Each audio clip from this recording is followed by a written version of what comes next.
UP triple S C assistant accountant में अगर यहाँ पर मैं बात करूँ कि किस तरीके से आपका जो आरटीजीएस का जो यूज है वो हमारे कंप्यूटर में किस तरीके से होता है, साथ ही ई बैंकिंग का जो आपका यूज है वो किस तरीके से होता है, ये जो बजट का आपका दिया गया बजट का जो आपका जो यूज है वो हमारा किस तरीके से कैसा क्या प्रिपरेशन में हमारा होता है, कैसे क्या बजट हम कंट्रोल करें, बाकी सारी। क्योंकि ये देखो ये जो आपका अकाउंटेंट का जो आपका पोस्ट होता है वो आपका इन्हीं सारी चीज़ों से रिलेटेड जो आपको काम होता है वो यहाँ वहाँ पर आप सभी को करना होता है। ठीक है, अब यहाँ पे कौन कौन से टॉपिक्स आपके डीपली आपको पढ़ने हैं आरटीजीएस के बारे में, ई बैंकिंग के बारे में। तो सबसे पहली चीज़ कि कंप्यूटर से रिलेटेड जो भी चीज़ें आपका है, चाहे वो आपका ई इलेक्ट्रॉनिक बैंकिंग में जो भी आपका आरटीजीएस हो गया, ठीक है, या ट्रांसफ़र जो आपको अमाउंट इधर से उधर करना है, डिसबर्स करना है, ठीक है, जो भी आपको बिल्स वगैरह अपलोड करने हैं उसके बारे में जो आपको नॉलेज है वो आपका होना चाहिए। साथ ही अभी आरटीजीएस से रिलेटेड जो भी आपके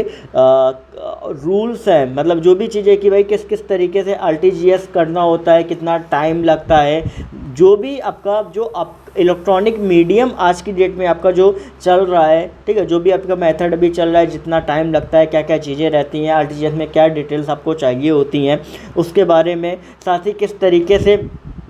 इंटरनेट बैंकिंग का जो आपका यूज होता है वो आपका रहता है, क्योंकि आपको कहीं ना कहीं गवर्नमेंट अकाउंट आपको हैंडल करना होता है और अकाउंटिंग से रिलेटेड आपको जो अमाउंट है वो आपका डिसबर्स भी करने होते हैं, उनसे रिलेटेड आपको बजट भी आपको बनाना पड़ता है कि भैया आपको टोटल जो ग्रांट है, मान लो क्या हुआ कि गवर्नमेंट ने आपको ग्रांट अलॉट करी हुई कि हमने आपको इतनी ग्रांट दी हुई है, तो उस ग्रांट में किस तरीके से ऑफिस का जो एक्सपेंडिचर है वो आपको करना होता है। किसी ने आपका ऑफिस का इंफ्रा के लिए कोई कुर्सी आई या कुछ आई, तो वो सारी चीज़ों का जो बजट कंट्रोल होता है वो भी आपको करना होता है, और कैसे क्या अमाउंट डिसबर्स करना है उसके लिए आरटीजीएस, कंप्यूटर से रिलेटेड बेसिक चीज़ें, इंटरनेट बैंकिंग, ये आप सभी को आनी चाहिए, जो कि बेसिक जो कहीं ना कहीं आपका स्टेप होता है वो आप सभी का यहाँ पे रहता है। तो बाकी इससे रिलेटेड अपडेट्स के लिए फटाफट से चैनल को सब्सक्राइब कर लीजिए, क्योंकि जो भी अपडेट रहेगी यहाँ पर आपको इस